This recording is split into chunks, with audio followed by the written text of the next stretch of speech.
All right. Good morning. Look at us, we're live and in person. It's so great to see everybody, or at least to see your eyes, your beautiful eyes. Thank you all for being here this morning. My name is Elena Hood. I'm the director of the Intertribal Resource Center, and I'm so happy that you are here with us today. This is the first in-person campus-wide celebration since 2019. So we're very excited that you're here. We were the very first whole campus celebration that had to figure out what it was like to go virtual. And now we're the first campus-wide event that has to figure out what it's like to come back to the real world. So that's what happens when your celebration event is in November. So we're happy to be the guinea pigs for the campus. As you know, today's event was advertised as a hybrid event. So that means that some portions of today's agenda have been pre-recorded and will be shared on the screen, and some portions are going to be live, like our musical entertainment this morning.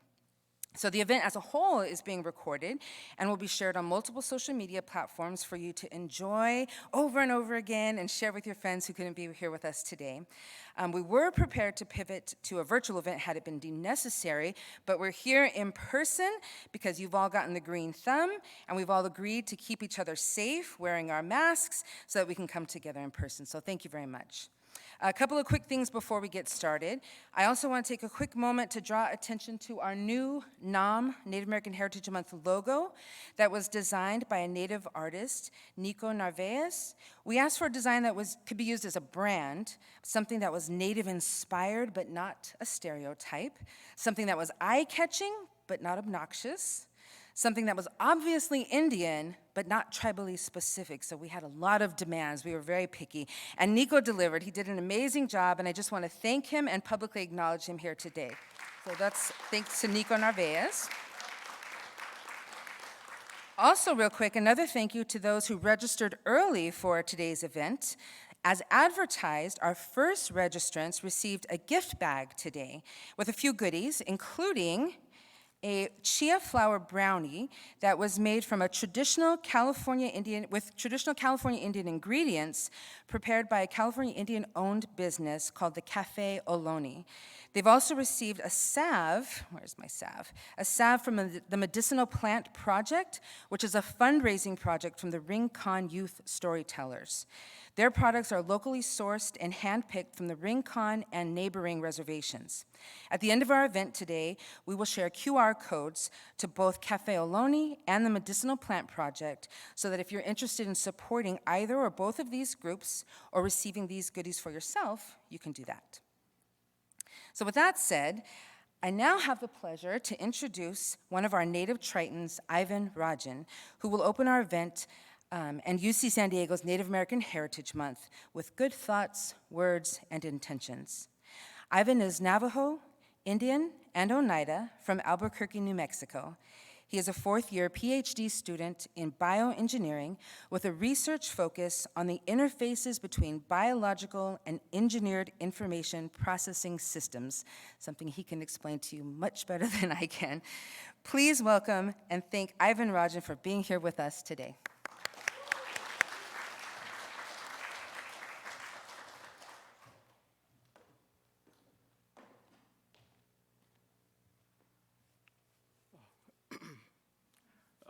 Thank you, Elena, for introducing me, giving me that time to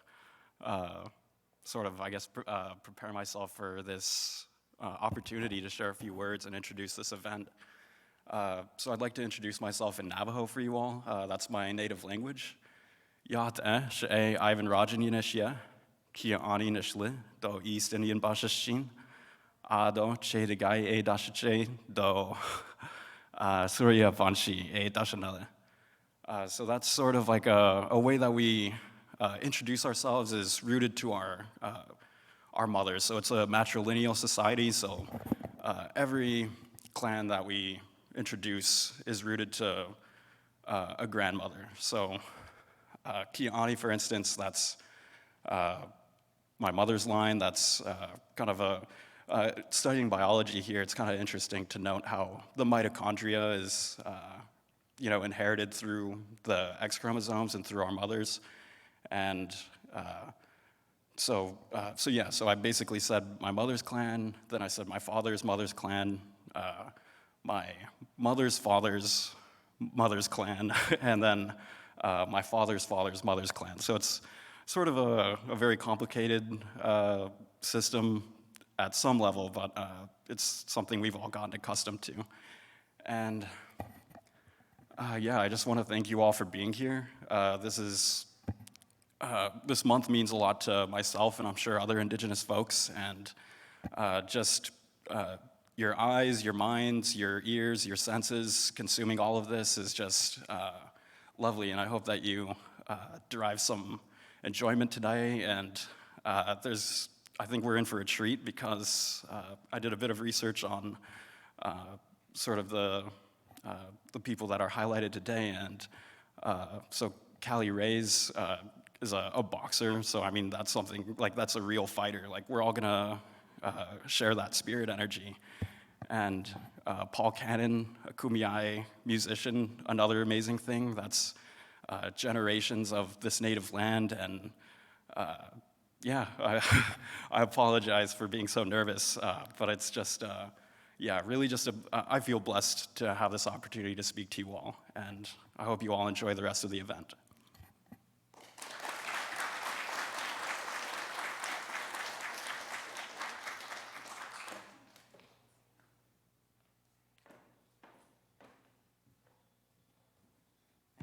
Thank you so much, Ivan, for being here with us today. Oh, and he's much taller than I am. There we go. All right, next up. So on the third Saturday of every May, UC San Diego's Native American and Indigenous Student Alliance, the Intertribal Resource Center, and our other Native student organizations host an annual powwow. Last year, we hosted our first and hopefully our last virtual powwow that you can still check out on the ITRC YouTube channel. So a powwow, if you've never been, is a social gathering celebrating Native American cultures and traditions featuring Native American song, dance, drums, art, and food. We offer young powwow dancers an opportunity to compete for the role of the UC San Diego Powwow Princess. The Powwow Princess serves as an ambassador for the university and promotes UC San Diego and our powwow throughout Indian country. Our current powwow princess is Ishash Morales from the San Pasqual Band of Mission Indians, and she has sent us a few words of welcome this morning. So I'm proud to introduce you to our 2021-2022 UC San Diego powwow princess, Ishash Morales.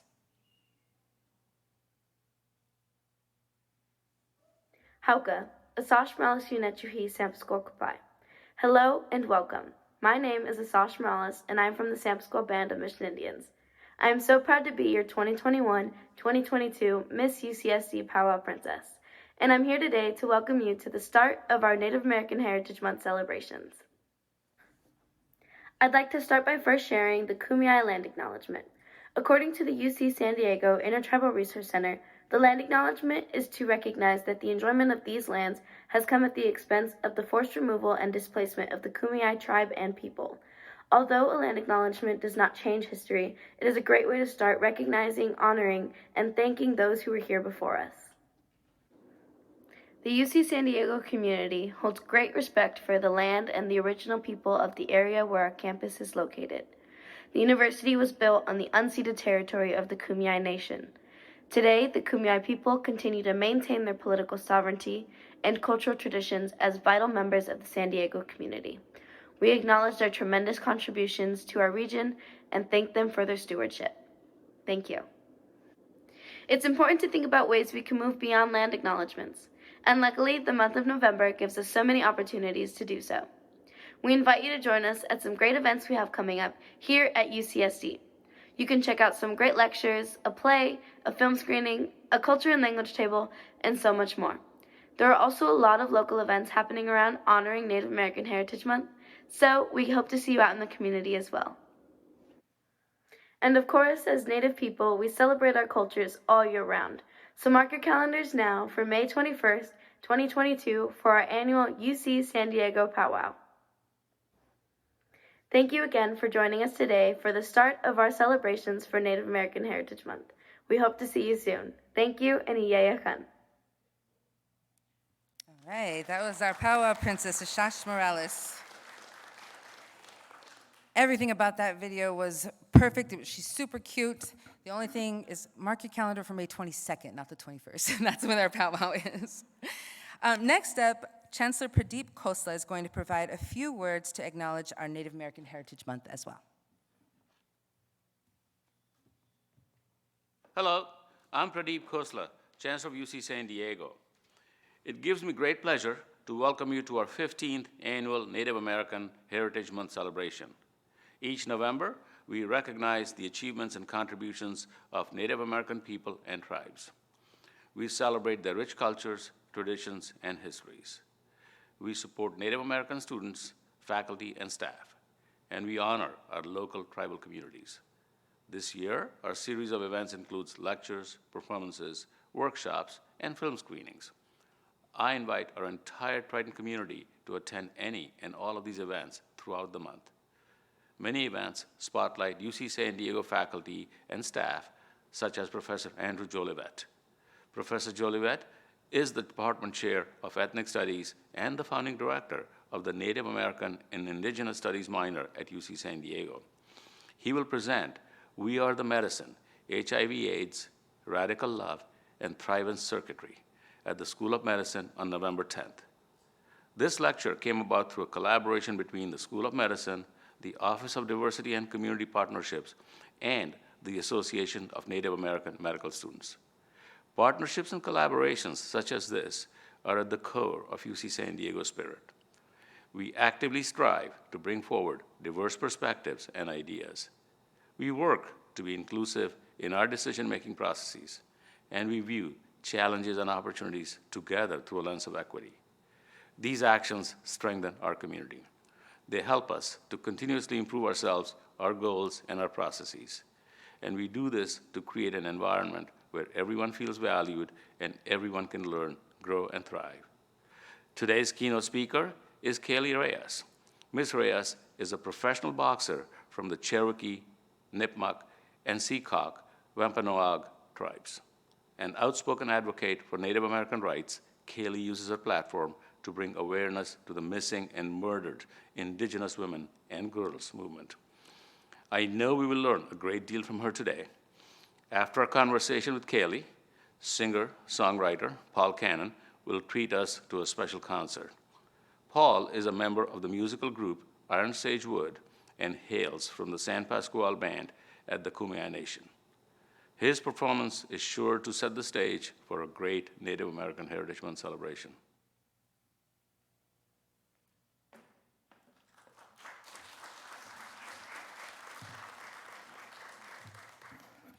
We appreciate Chancellor Khosla very much for taking the time to acknowledge Native American Heritage Month and all that he's done to support Native American students and community at UC San Diego. Next, I'd like to introduce Vice Chancellor Becky Pettit. Vice Chancellor Pettit has over 25 years of progressive administrative experience in equity, diversity, and inclusion work across the higher education community.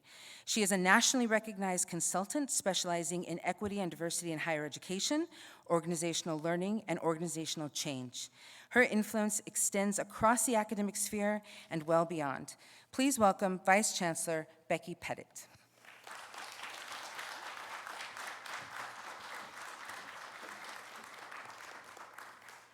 Good morning. I had to check the time. Good morning, and thank you for joining us today for the kickoff of our 15th annual Native American Heritage Month. As we celebrate the lives, the culture, the historic and significant contributions of our Native American community, we not only acknowledge their cherished legacies, but we honor the ways our Native American community members continue to lead us, inspire us, and shape our future. The mission of my office is to provide leadership, build capacity, and forge partnerships to create a diverse, equitable, and inclusive campus in which all students, faculty, and staff can thrive. Our newly established strategic plan for inclusive excellence guides our efforts and holds us all accountable for achieving our shared goals. Dr. Elena Hood, Director of our Intertribal Resource Center, is a valued member of our team who ensures that we honor and engage our campus and local Native American community in all of our strategic efforts. I thank Dr. Hood and the rest of our team for helping to plan such a wonderful kickoff celebration especially with the difficulty and the challenge of doing this both in person and virtually, the hybrid experience. So thank you all very much. And as has already been said, we invite you to participate in the various celebrations and educational events we have planned throughout the rest of this month. Please continue to join us in honoring the heritage, the rich contributions, and leadership of our Native American community. Though you've already met my colleague, Dr. Hood, let me formally introduce her as the moderator for today. Dr. Hood is absentee Shawnee Choctaw and from the Pama Band of Luiseño Indians. She brings to the university the lived experience as both a local tribal community member and an urban Indian community member. She earned her bachelor's degree at UC Berkeley, a master's degree at Harvard University, and completed her doctorate as a native Triton here at UC San Diego. Dr. Hood has recently been appointed to the UCSD NAGPRA Campus Committee. She serves on the Native American Advisory Council for the UC Office of the President and was nominated to serve on the National Advisory Committee for the Native American Student Advocacy Institute. I welcome back to the podium Dr. Elena Hood. Turn it back over to you. Thank you.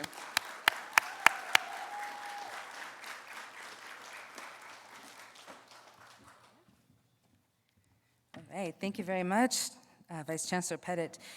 It's so important, and I feel so privileged to work at an institution that supports the diversity work that is absolutely necessary to meet the critical and unique educational needs of all students. And we do this work because we love our communities. And our communities not just as an abstract concept, but as very real people and families. And we feel a strong sense of responsibility and obligation to those communities. Very much like our keynote speaker, Kaylee Keo I practiced this for days, Mequinnanog Reyes.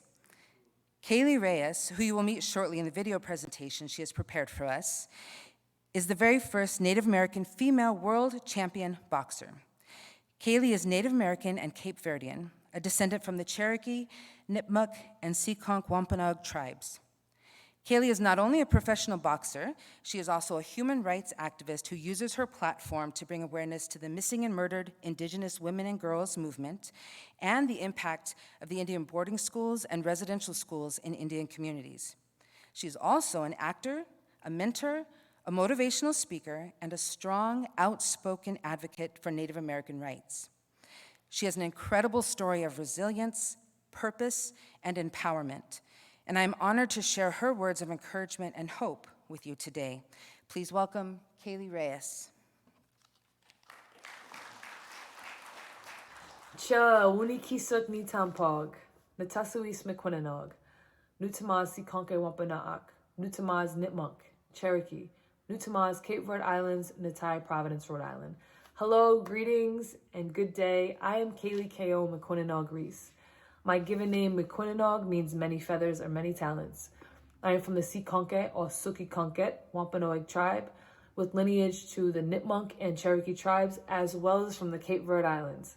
Originally from Providence, Rhode Island, I now reside in Philadelphia, Pennsylvania.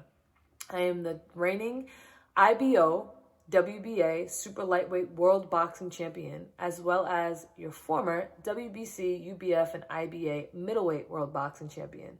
I am the first mixed Indigenous Women's World Boxing Champion and the first woman to fight on HBO back in 2018, where I faced Cecilia Breckus for the welterweight undisputed titles.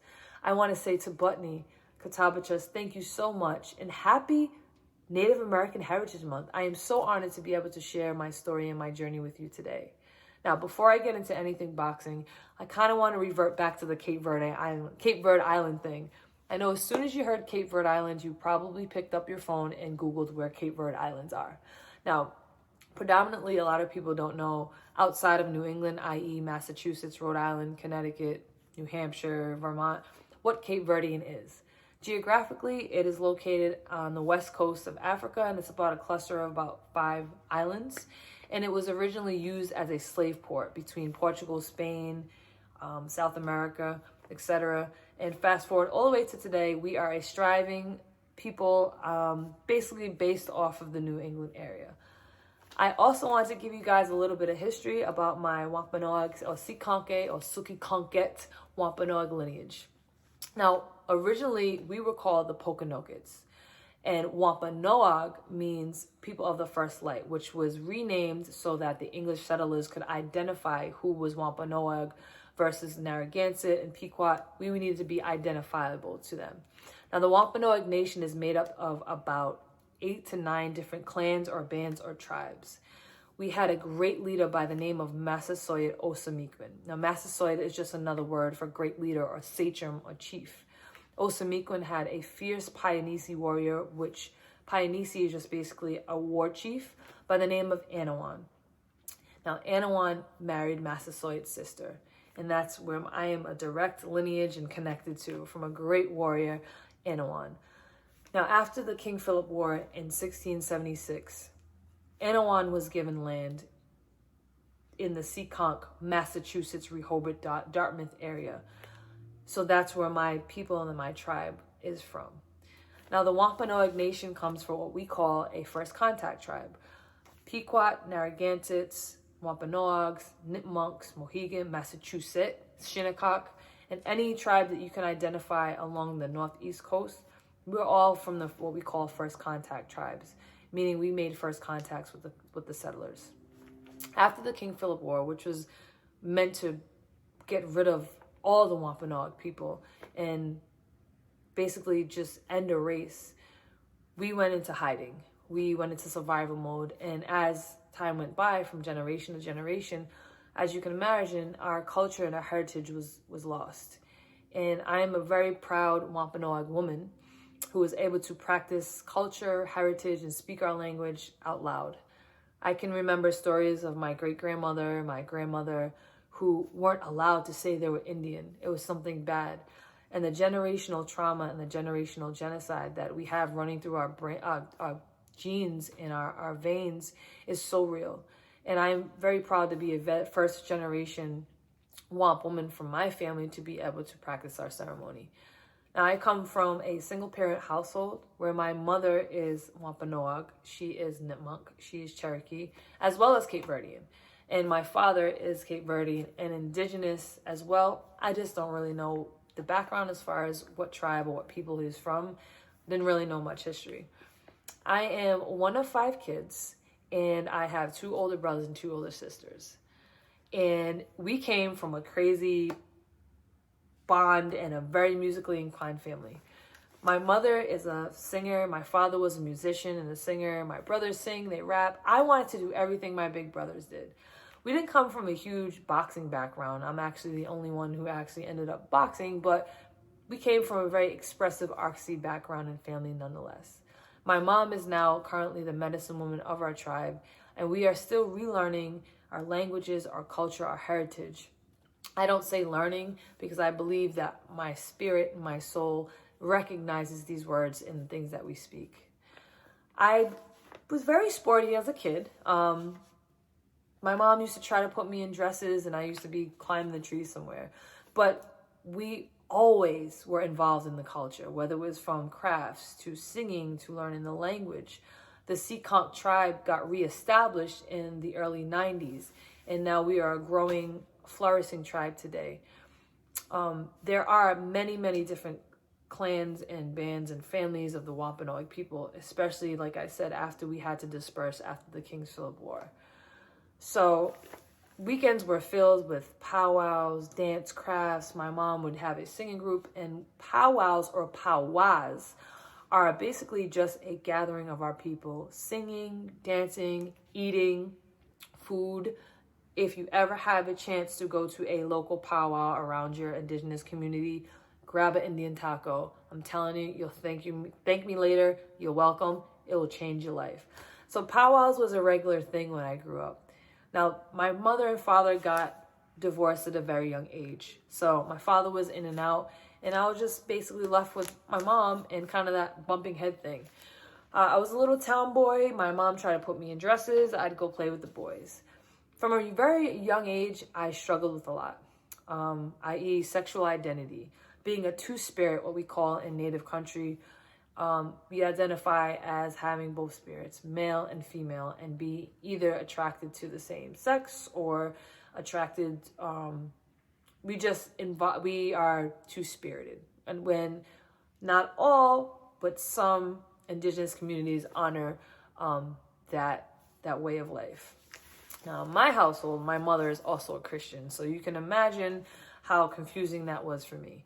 Now, being biracial and growing up as an urban native, i.e. not growing up on a reservation, was very difficult for me. I wasn't Native enough for the natives. I wasn't Cape Verdean or Black for the Blacks or Cape Verdean. I was all mixed up. I was a little girl, but I was a tough little girl that always played with the boys. And it was just very confusing. We'd go to church, but we'd also go to powwows. It was just really, really confusing.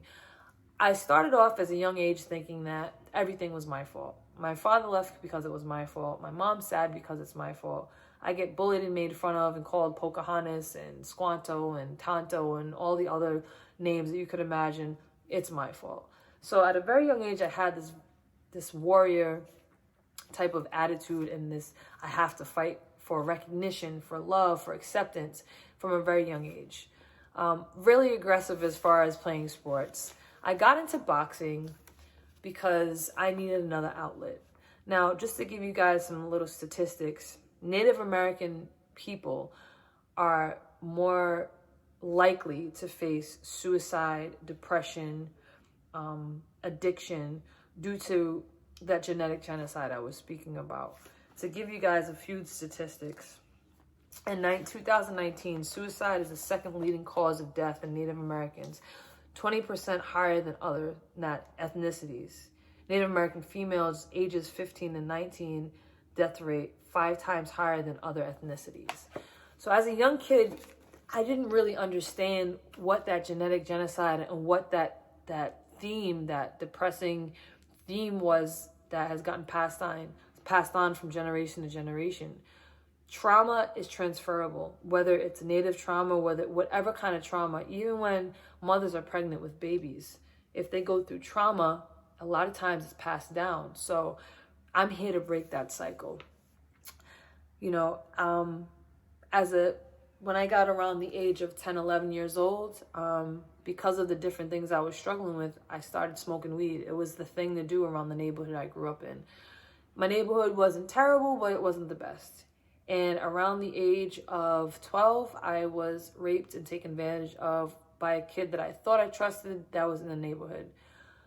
At that point, between everything I was going through personally, trying to find a connection with my mother, knowing that my sexual identity was something that she didn't believe in as far as her religion, but kind of supported through Native, it was just really confusing and it kind of set me off. I needed an outlet. My first go-to was alcohol.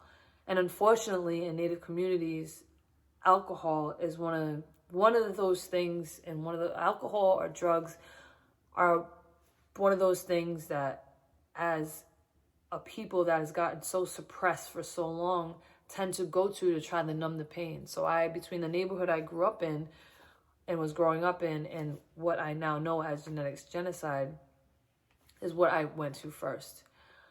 But I knew there was something. I always knew there was something and there was a purpose for me to be here.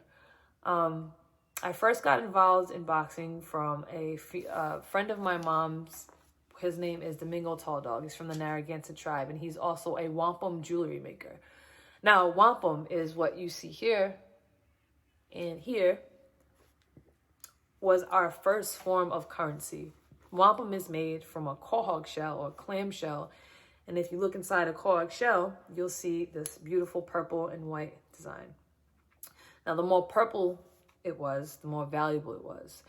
So it would use as identify Massasoits. You'd see royal families that have these beautiful beaded wampum belts. And we started trading and using it as currency and also as jewelry, as you can see today. So I used to bug Domingo at his stand at the powwows that we went to. And I got wind that he used to fight. So I used to bug him to try to show me a couple of things. And he kind of brushed me off here and there. But my mom convinced him to come by the house to show me a couple of things. Fast forward to my very short amateur career. When I first walked into that gym, it was the first time that everything that I was going through as a kid, biracial, sexual identity, father not being there, really needing an outlet, bumping heads with my mother. It was the first time that I would go in that crazy, chaotic gym and my mind would quiet down. I didn't have much of an amateur background. I had struggles, even when I found boxing, of suicide. I was when the alcohol wasn't working as a 12, 13, 14-year-old, I would revert to cutting. One of those things where I just didn't have anyone that I could express myself to and feel safe with. I also thought I wasn't worthy of being loved because I thought everything was my fault. So my amateur background was really short, but I finally had found my happy place as far as something to give me that energy. And as you well know, now coming from Anawan and the warrior people, the protectors, that warrior spirit was instilled with me. When I first started boxing as an outlet and then I got really good at it, my very, very first fight, I didn't do so well. I got beat up. And sometimes in life, we get beat up. Emotionally, financially, physically. Now we can go all the way left and take it where we create more space for us to make up to take the right turn, or we can go right. I had two thoughts that night. I was about 15 or 16. I got my behind whooped. And my mentality has always been, well, how do I make that not happen again? Not, oh, woe is me. I quit. I don't want to do this anymore. There's always been a fire inside of me. And that night, nose full of blood, tissue paper and tampons stuffed up my nose. I thought, instead of, this isn't for me, I thought, well, how do I make that never happen again? How do I do this? From then on, it was love at first punch. Fast forward to when I went pro in 2018, I started as a middleweight. Now, middleweight is 160 pounds. I had no manager, no promoter, sometimes no trainer. I trained in the gym where there was plenty of people there. There was plenty of coaches. But as a female in a guy-dominated sport, when there's guys that need more attention than you do, you just sit in the background and you put your head down and you work. And that's exactly what I did. As a female in a male-dominated sport, we always have a lot to prove. We train just as hard or harder than the men and get paid not even a fraction of what they do. When I first started, there was fights that I never even gotten paid for. But I always knew there was something better for me, and I knew I could do this, and I started getting really good. I hadn't had any fights. Fast forward to 2012, I hadn't had any title fights. Fast forward to 2012, I got my first title fight offer. A few days after that was my birthday. I was outside riding on my motorcycle, and I got hit by a person in a car. Blew out my knee, and again, I was told about what I couldn't do, what I shouldn't do. You're not going to box anymore. Your knee's blown out. You shouldn't box anymore. So I didn't have my outlet as boxing. Got prescribed prescription pills, washed the pills down with alcohol. I finally built up enough courage to go back to work. And then I get assaulted by a Providence police officer while on duty at my first night back at work. To say I went through the dark night of the soul and a really bad time of my life was an understatement. I resorted back again to alcohol and became a full-fledged alcoholic for about a year. I couldn't box, couldn't really walk. I was in a knee brace. So I fled and I moved away from home and went through a really dark time. Again in life, boxing has taught me a lot. Boxing has taken a lot from me, and it's also given me a lot of opportunities. But through that dark time, I literally crawled myself out of a fire pit and realized one day, I'm here for a purpose. I'm here for a reason. So I started walking, and then I started jogging. And then fast forward to my first title fight, I came back and did what people said I wouldn't do. As Indigenous people, as Native people, we have these preconceived perceptions of how we are, how we're supposed to be, talk, act, and even look like, especially from being from the Northeast coast. You know, my hair is curly, or I don't have pin straight black hair. I believe now is the time to kind of get those stereotypes out of our way. People look at Native American indigenous people as people of the past. We're people here, we're doing things, we're world champions, we're directors, we're actors, we're writers, we're striving, thriving, resilient people. And after a few years of going through boxing, being a boxer, I found a purpose way bigger than myself. As Native people, we have gifts, we have medicine, as we call it. And I was taught as a Native woman, especially being a Wamp woman, where we are strong, we are leaders, we are sachems, we are Massasoits, we are clan mothers, we are the glue that holds our people together, that I had a bigger purpose and I needed to use this gift for something bigger and better. All the success that I built from boxing, from something that I got gifted with the Creator, I make sure I do my best to bring awareness to different Native and indigenous issues that aren't in mainstream media today, such as missing and murdered indigenous women. If you've ever seen any hashtag MMIW, that's what it stands for. And I'd like to give you a few stats to kind of get to grip and kind of really understand what these statistics are. Mind you, we are probably the most underrepresented and forgotten race in Turtle Island. Turtle Island is what we refer to as Canada and the US. And indigenous women are murdered 10 times higher than other ethnicities. We're probably the smallest group of women race-wise, and we're 10 times higher. And murder is the third leading cause of death in indigenous women. Women have been sexualized, Native women have been sexualized and targeted since the dawn of colonialism. And it's something that's near and dear to my heart and something that I strive to bring awareness to. Number one, it's not in mainstream media. You know, no one's looking because no one cares. Native, indigenous, Indian country we know what goes on in our communities.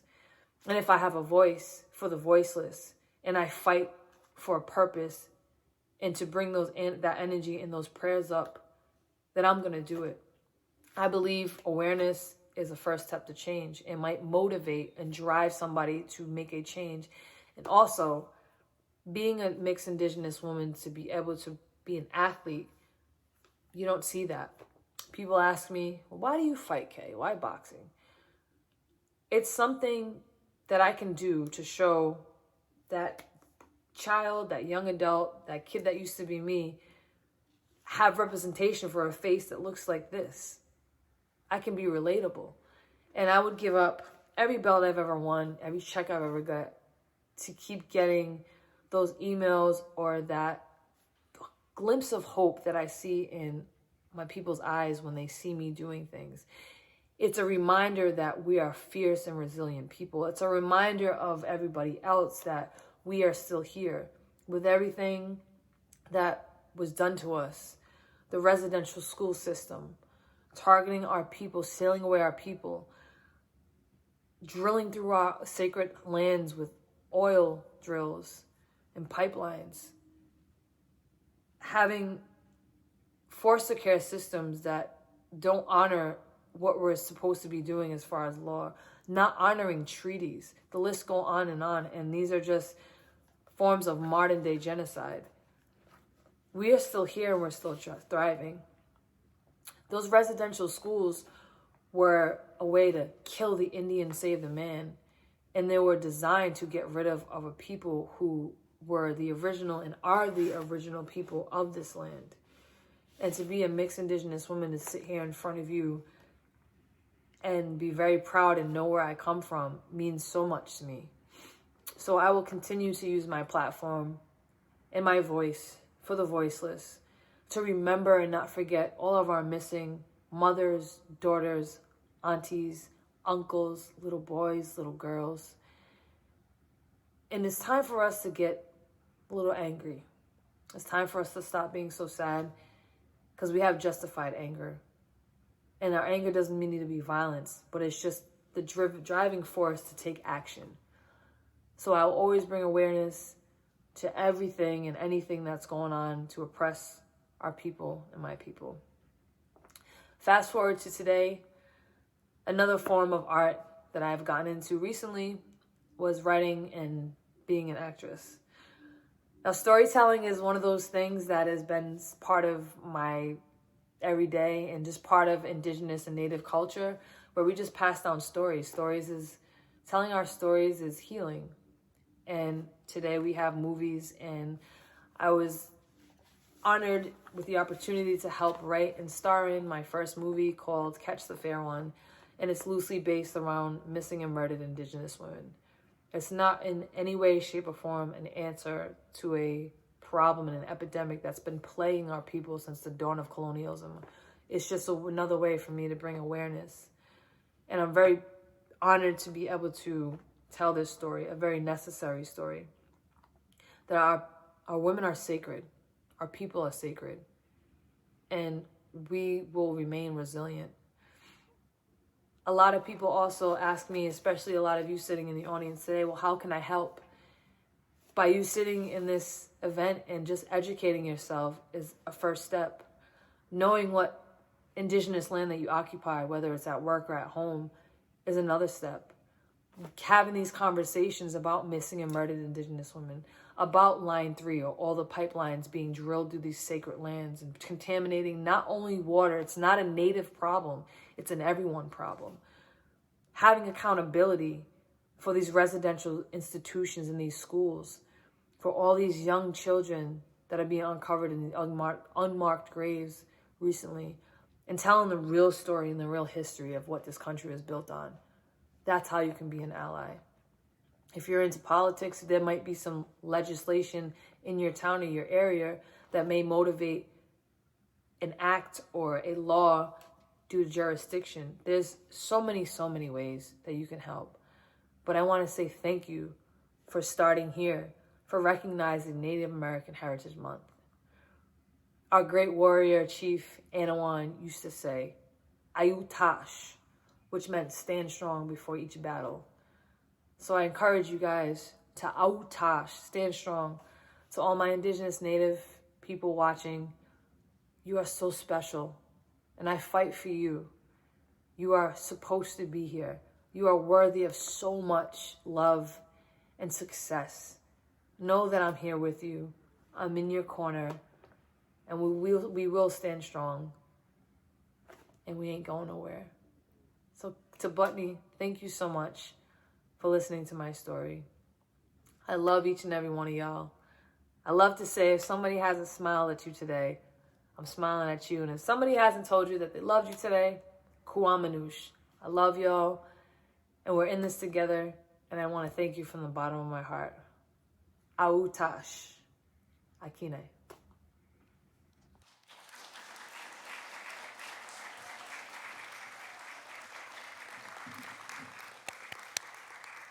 That is a way to start off our Native American Heritage Month. I hope you enjoyed that as much as I did.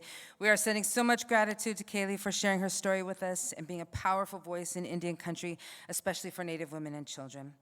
Next up, I'm very excited to introduce singer and songwriter Paul Cannon, who is here to perform live for us today, promoting peace, harmony, social justice, and the re-indigenization of Native youth in America. Paul Cannon is an Irish, French, Native American singer-songwriter born and raised on the San Pasqual Indian Reservation in San Diego, California. San Pasqual is representing heart today. That's awesome. Paul has dedicated his career to giving back to not only his Native community and surrounding reservations, but also to anyone looking to connect to something more than the social norm of today. He speaks of decolonization and re-indigenization of one race, the human race. Please welcome Paul Cannon.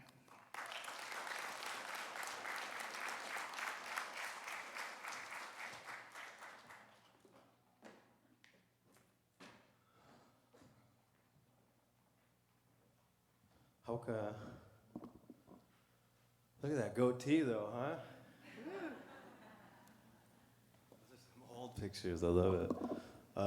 Ma San Pasqual Copai, Waput Clan, Mountain King Snake Clan, Pablo Winishi. My name is Paul. I come from the Mountain King Snake Clan, the San Pasqual Band of Mission Indians. from the Kumeyaay Nation that goes from Riverside to Baja. We have 18 bands or reservations in our nation, which like a third of them is in Baja. And so I'm here. I'm grateful to be here. Hauka, Maiha, Inya Yehan, Kwekawu Hatam. I'm going to play a couple songs. Wow, what a powerful message, right? From, I think, is it Calais or Cali? Cali? Kaylee? No disrespect on how to pronounce it, but I was crying. I grew up on my reservation, but I felt like urban. I felt like I didn't have, I was very light-skinned, so I was picked on and harassed and beat up and robbed and chased and by my people, and then I just never fit in. I was too aggressive, too loud, and like dysfunctional to sit in class long enough. And I just kind of floated into a dream space, a spirit world most of my life. I floated around, and so I would write songs, and I would sing by myself, and I'd walk through riverbeds, and it wasn't until maybe like 25 years ago, I was like a teenager, and I decided that like I need to channel this energy, and I love telling stories. And I've had some successes with my music. I've been top 50 in American Idol. I've been selected on Bravo TV shows. I wrote a song for the Padres, and they would play it in the stadium every time they won. So they played it once. Not this season. That's pretty dope, huh? That was cool. I actually had a contract with Major League Baseball. I was on Fox Sports. I was on the radio. There was a commercial during the elections. Like all kinds of cool stuff, right? And I realized like you can get more stuff in this life. But you know, the most important thing is our relations. And that's why when we come out of our lodges, we pay tribute and honor to all of our relations. In relationship, the greatest one is to self, I think, first. And my ha, our God, our spirit, whoever we walk with. But we are deeply connected to all things. And so thank you for having me here today, and I'm going to play you some songs.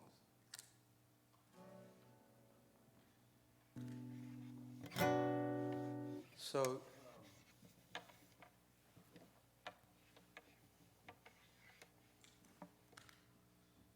from a young age, you know, I lost a lot of family members that were close, a lot of addiction. Didn't meet a lot of family members. A lot of disease in the mind, a lot of mental illness, but so much beauty in the smile and in the laughter of my family and my people. So I knew something had happened, and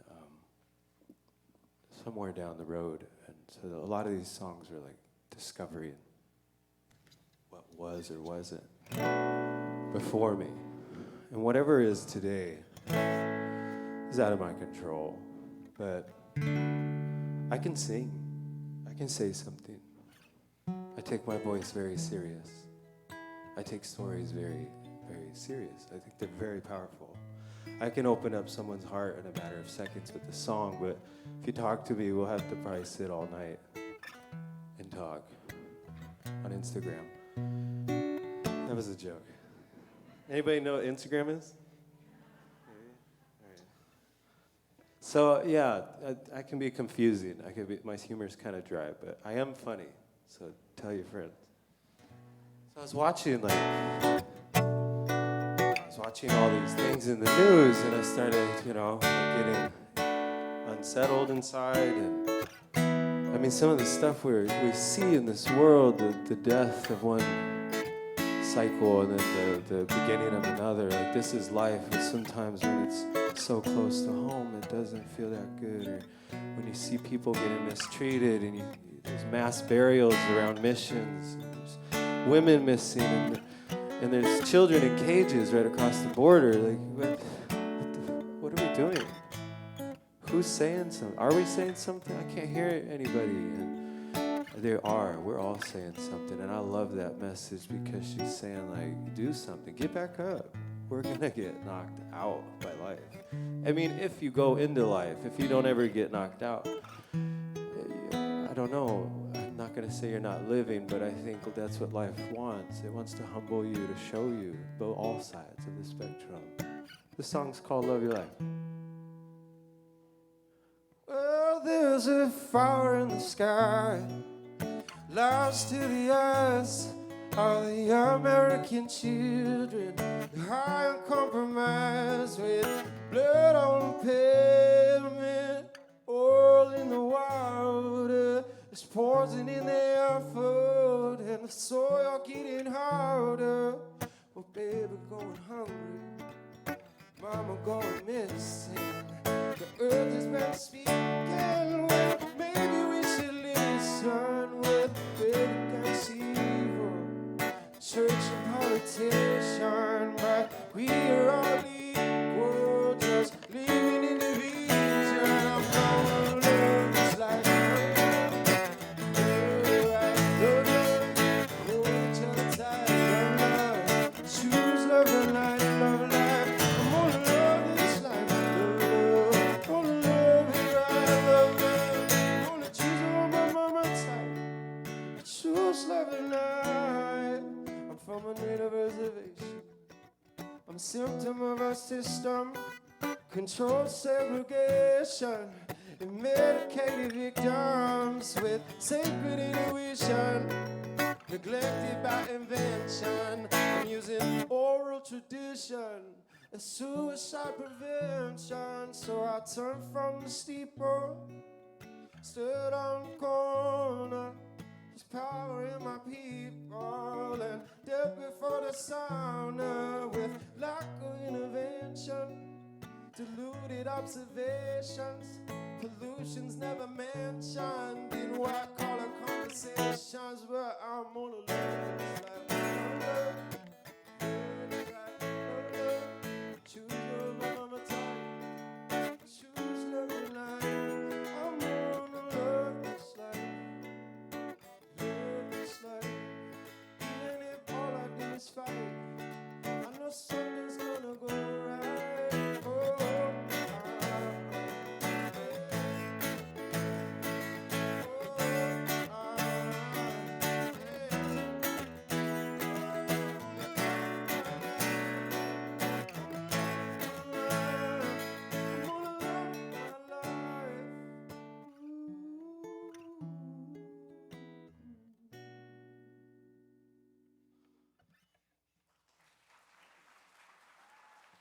Thank you.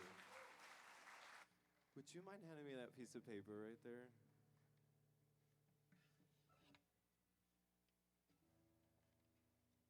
It has my songs on it that I'm going to play.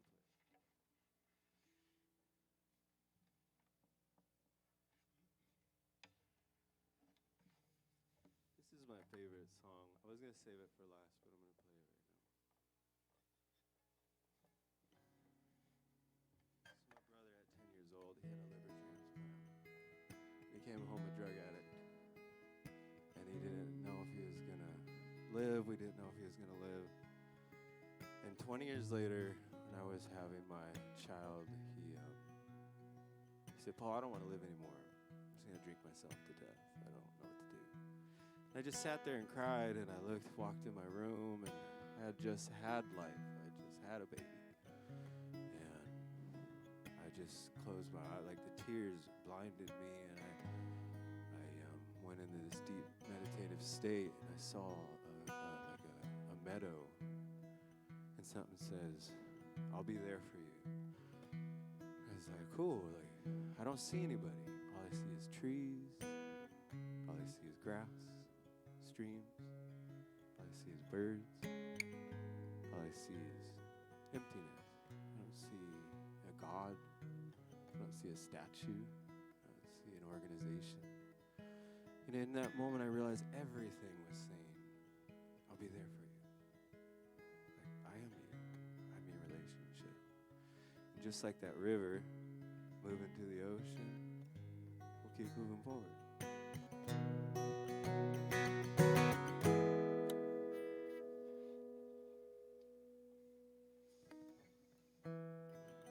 just like the redwood. We stay rooted in the dirt. Live in the sunshine. Letting go of all the hurt.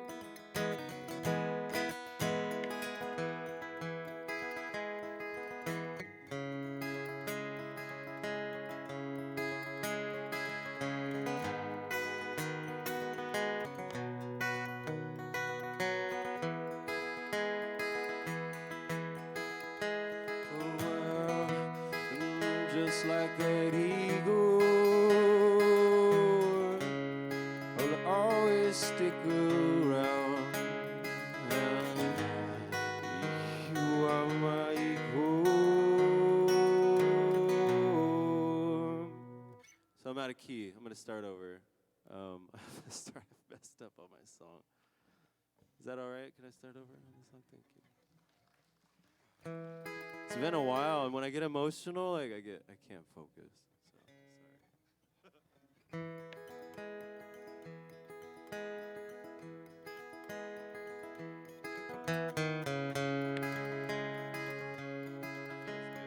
That feels good. Just like the eagle, I will always stick around. You are my equal. I will never be looking down. You are my best friend.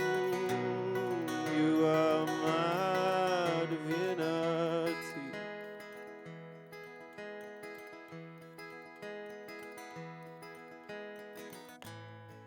I will be there for you when you are lost and scared.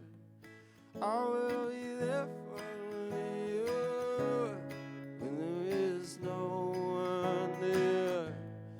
I will be there for you when you are broken and torn like the river to the ocean.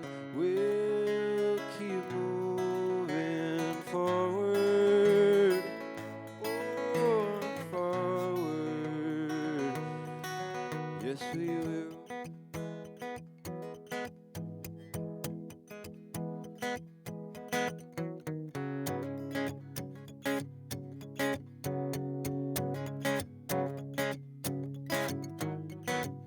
And just like the snakes in the grass, they'll pass and hold the pain of past till nothing in this world will last. Nothing but my love for you. Johnson and energy, I see you by your beautiful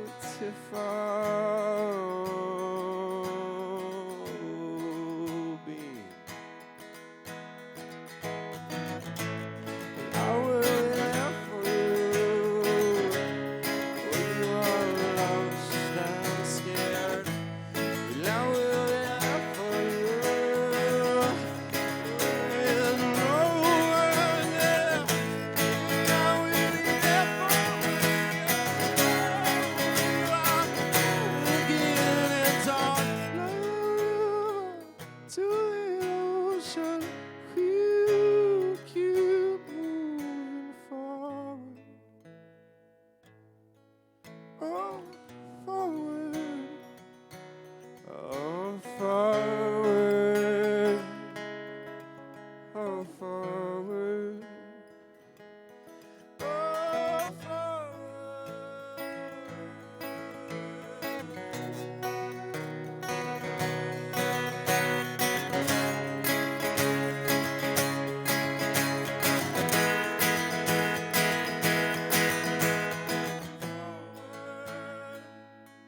I'll keep moving forward. Yes, we will.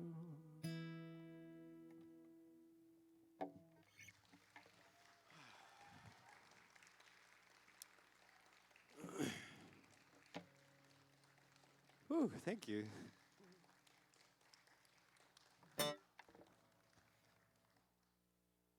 Wow. just like, I can't really play that song without crying or thinking about my loved ones.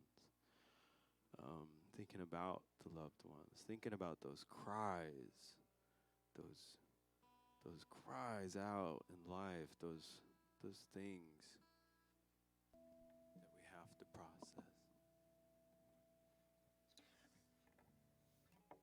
So I'll do one more song.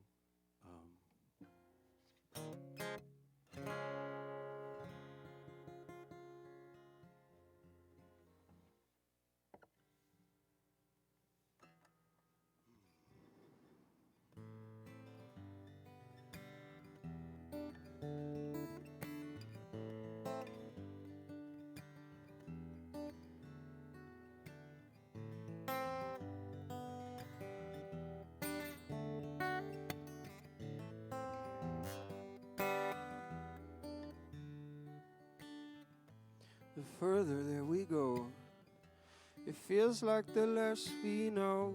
Used to go real fast, now we'll go real slow. Open up, took time within. Open up and let love win. Started making my own medicine, and then the healing began with true healing, love and release. True healing, love and release. True healing, love and release. The moment when you wake up and receive that. True healing, love and release. True healing, love and release. True healing, love and release. The moment when you wake up and believe it.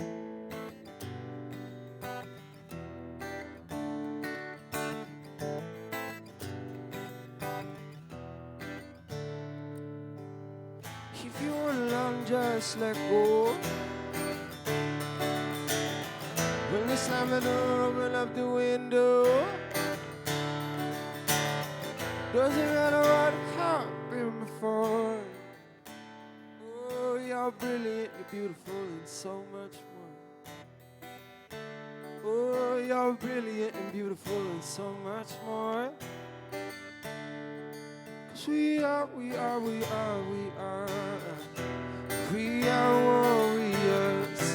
We are warriors. Oh, we are warriors. We are warriors. Well, if you're alone, just let go. When they slam the door, open up the window. Whatever happened before, you're brilliant, you're beautiful, and so much more. Oh, yes,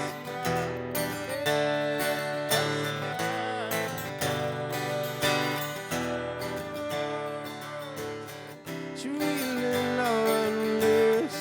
True healing, love and release. True healing, love and release. Moment when you wake up and believe it. True healing, love and release. True healing, love and release.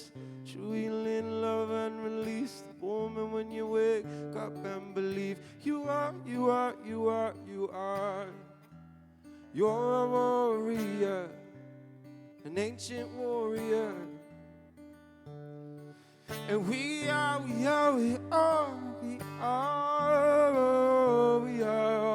warriors, so glorious.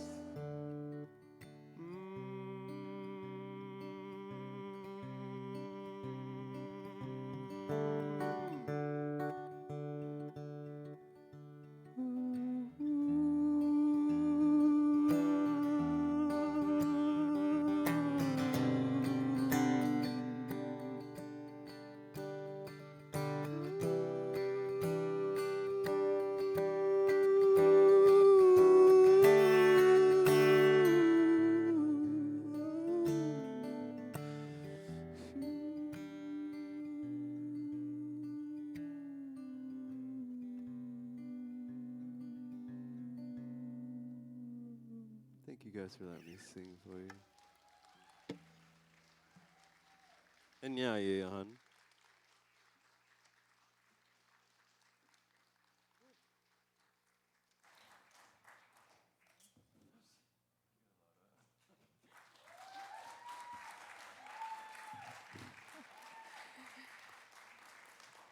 All right, thank you so much. I enjoyed it so much, I almost knocked him down. We love that so much. And actually, he's agreed to play us out at the end of our event today. We'll hear a little bit more from Paul Cannon. We absolutely want to invite him and his band back maybe sometime later this year or for another Native American Heritage Month event. So thank you.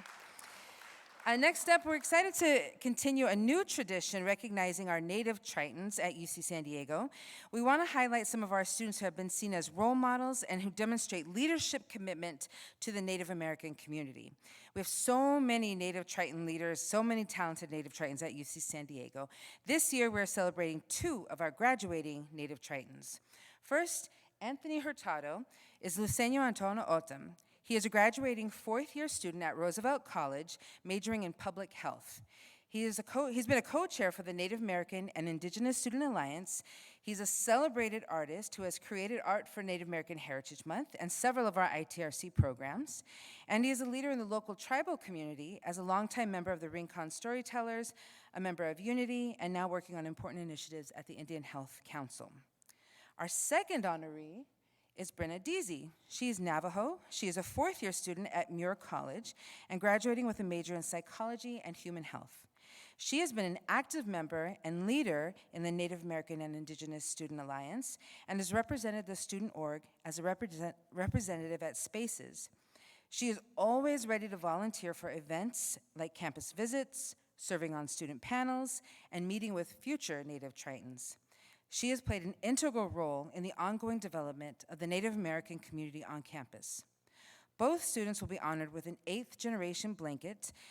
8th Generation is a Native-owned business that promotes authentic Native American artists as a stand against cultural appropriation we so often see in Native-inspired designs. So in other words, support Native artists. I'm going to show you what their blanket is going to look like.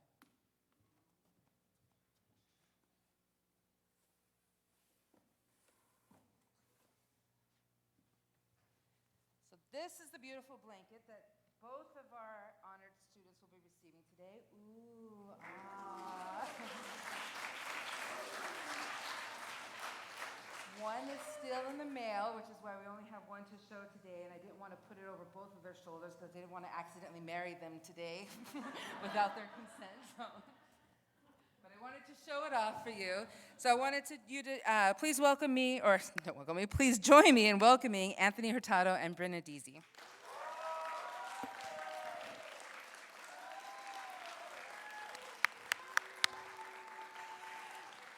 We want to give them just a few minutes to say a few words themselves. Thank you. Hello, Miyam. Notung Anthony Ka, non washnai pi tanatam. Noquam just been called P. Gary Hurtado. Hello, my name is Anthony. I go to UCSD. I'm in public health. I'm from Rincon, that's Puyalcochum, and I'm also Tanatam. I'm very honored for the recognition. I appreciate it very dearly. And it's been an honor being part of the Triton community here and just helping out wherever I can. But with that said, I just want to quickly ask for your prayers and all that, just because there's been a lot of grief and death in the local community. So many people have just been passing away, and it's terrible to see that. And I just wanted to acknowledge their lives and just what they've contributed to the community, because they are our heritage, and it is Native American Heritage Month. So just wanted to acknowledge that and realize that with all the grief and the struggle, we're very resilient and we're strong people. So thank you again. Noshun Lovik.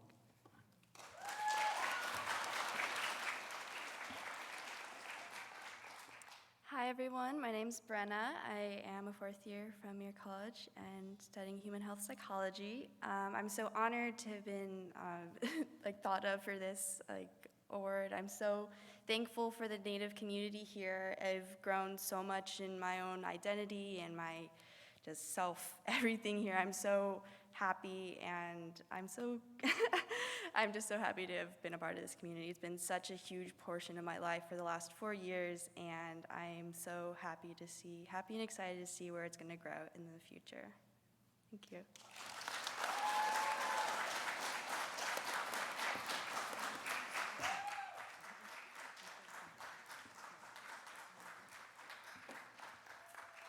All right, thank you both. I'm barely like a minute older than both of them, but I look at them like a proud auntie, like a proud mama bear. Our students are with us just for a handful of years, but they will be alumni forever and ever. So we're so glad that they're going to be part of our community for a long time to come. All right, we are rounding the corner. We're coming towards the end, near the end of our program. This is the time in class, in lecture, when students start quietly putting their notebooks away and zipping their bags, thinking the teacher can't hear them, right? I want to make sure that we have a few acknowledgments. There was a lot of hands, a lot of minds, a lot of hearts that went into today's program. I want to make sure that we recognize and give special thanks to Chancellor Khosla, Vice Chancellor Pettit, to Ivan Rajan, Ishash Morales, Kaylee McQuananag Reyes, Paul Cannon, Nico Narvaez, our Rincon storytellers who did the salve in our gift bags, Cafe Oloni, who did the brownies, the University Center's Tech Services, EDI's Special Events Tech Team, and last but not least, our amazing 2021 NAHM Planning Committee. Thank you all.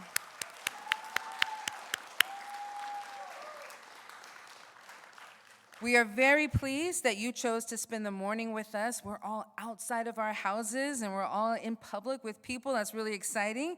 Thank you for joining us for the Native American Heritage Month celebration event. But remember, we do have a full calendar of events for the month. So we hope to see you again at our programs and events throughout November and, of course, throughout the entire year.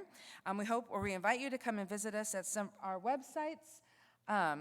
I probably missed that one, but to visit us at the itrc.ucsd.edu or visit us at the center, which is right down the hall. We also, as I promised, we have some QR codes here to connect you with the Ohlone Cafe, with the Rincon storytellers, and if you or anyone you know is ever interested in contributing to the ITRC or their programs, you can do that through that QR code there.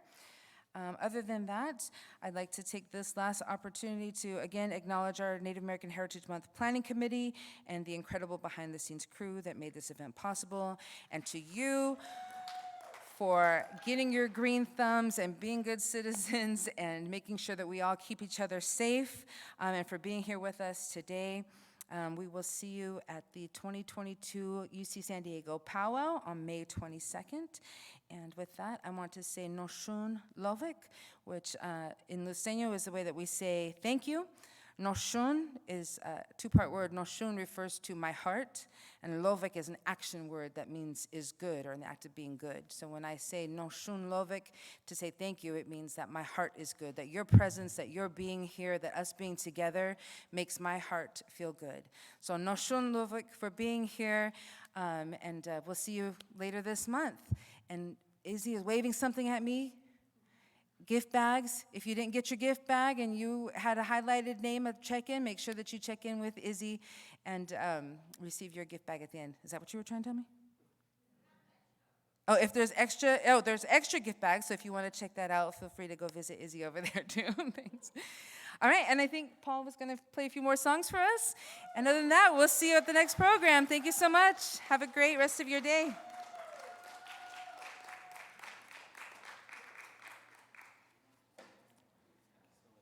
Thank you.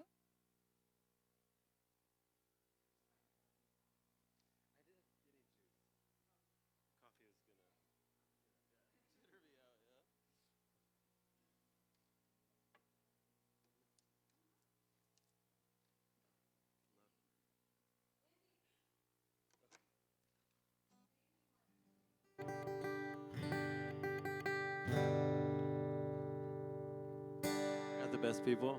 Yeah. What does that mean? Like in the house right now? Oh, cool, good. Like, yeah, I think I got good people around me.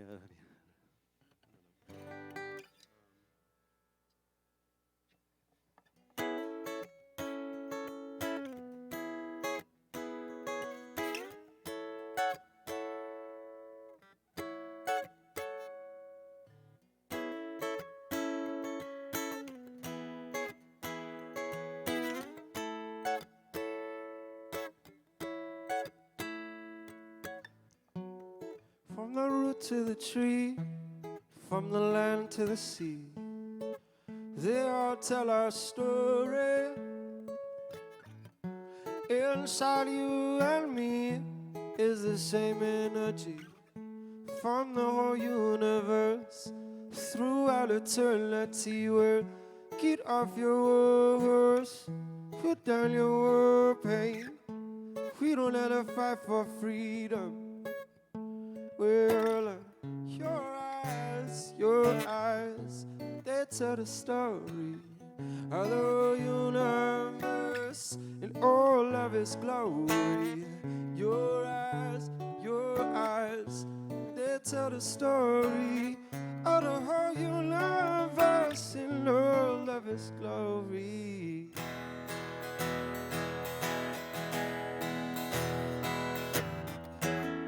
When I light my sage, I chase spirits away. Oh, why do we fight?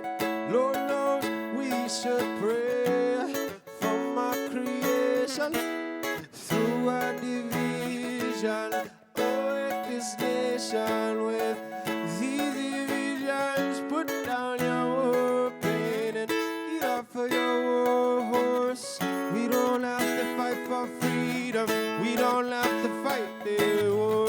Your eyes, they tell my story.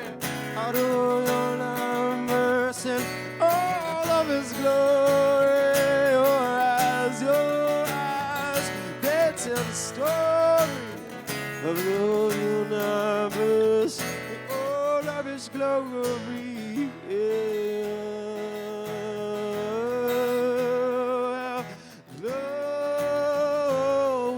Before, and no, it wasn't right. It takes so much more to love and you like to love and you like. Well, your eyes, they tell the story of the whole universe in all of its glory. Your eyes, they tell my story of the whole universe in all of its glory.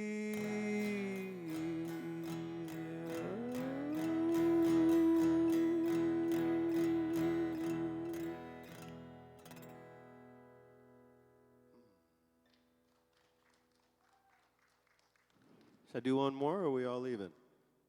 We could leave. We ready? One more? One more. So I'll tell you a little bit about myself through this. This one's called Let Love In. Have you heard that one?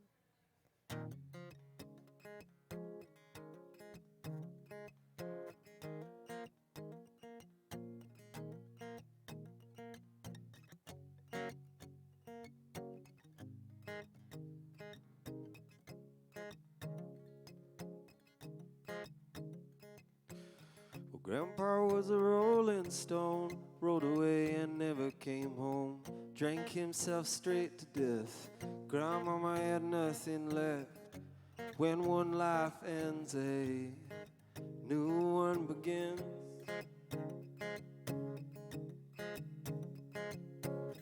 Mom and Pa, they sure would fight, keep his kids up all day and night. I grew up to do the same, figured out that I need to change. I need to turn the light on every time to let love in. Let love in to your beating heart. Let love in and the healing start. Let love in. The whole new world begins where you are. Oh, so all we gotta do is ring the bell and push that button. Forward hands will open doors. Spirit might just show you something you may have missed before. You gotta turn the light on anytime love comes in.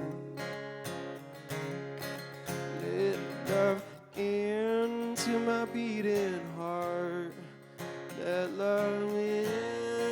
and the healing starts. Let love in, and a whole new world begins where we are. Let love in to my beating heart. Let love in, and the healing starts. Let love in, again where we are.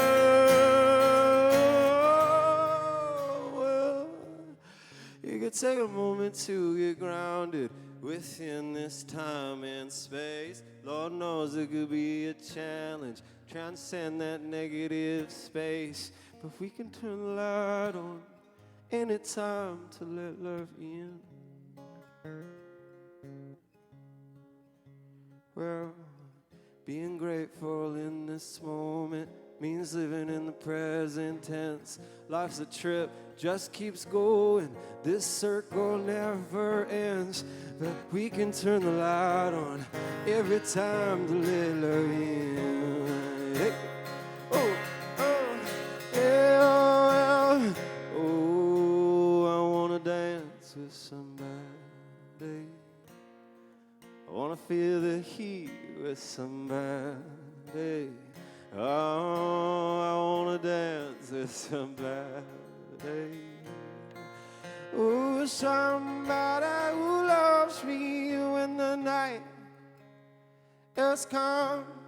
Oh, and the land is dark, and the moon is the only light we'll see. I won't cry, I won't cry. Oh, I won't shed a single tear. Just say, Lord, oh, as you stand, oh, stand by me. Hey, hey, hey. To my beating heart, oh, let love in, and the healing starts. Oh, let love in, let love in, let love in, oh, let love in, let love in to my beating heart. Let love in, and the healing starts. Let love in, and a whole new world begins right where we are.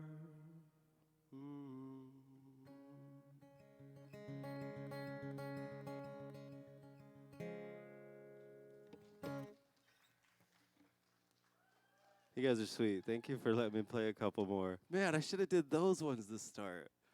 Like, I'm barely warmed up now.